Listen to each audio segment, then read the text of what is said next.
एकादशी का दिन बहुत ही महत्वपूर्ण होता है। ये दिन भगवान श्री हरि की पूजा के लिए समर्पित है और एकादशी की तिथि महीने में 2 बार आती है, एक शुक्ल पक्ष में और दूसरी कृष्ण पक्ष में। एकादशी को सबसे शुभ दिनों में से एक माना जाता है और इस दिन भक्त कठोर व्रत का पालन करते हैं।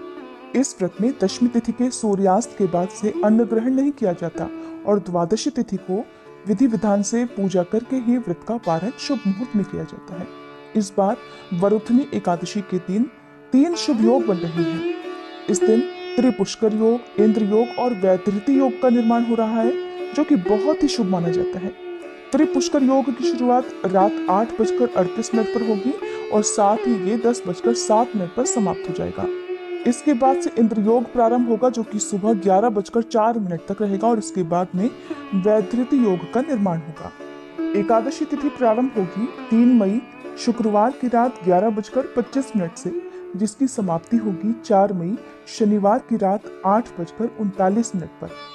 ऐसे में उदय तिथि के अनुसार 4 मई शनिवार को ही केवल वरुथनी एकादशी का उपवास रखा जाएगा। इसी दिन सभी ग्रस्तजन और वैष्णव संप्रदाय से जुड़े लोग उपवास रखेंगे। द्वादशी तिथि प्रारंभ होगी 4 मई शनिवार की रात 8:40 से और 5 मई रविवार की शाम 5:42 पर द्वादशी तिथि समाप्त होगी। एकादशी का व्रत यदि शुभ मुहूर्त में खोला जाए तभी व्रत का पूर्ण फल प्राप्त होता है। इसलिए व्रत पारण की तिथि और मुहूर्त रहेगा 5 मई रविवार को सुबह 5:55 से लेकर 8:50 तक। इस बार रविवार के दिन एकादशी का उपवास खोला जाएगा। ऐसे में क्योंकि एकादशी के दिन तुलसी जी में जल अर्पित नहीं किया जाता है और द्वादशी तिथि को तुलसी जी में जल जरूर अर्पित करना चाहिए, इसलिए रविवार के दिन तुलसी जी में जल अर्पित करना चाहिए। वैसे नियमों के अनुसार रविवार के दिन तुलसी जी को स्पर्श नहीं किया जाता है, न ही जल अर्पित किया जाता है।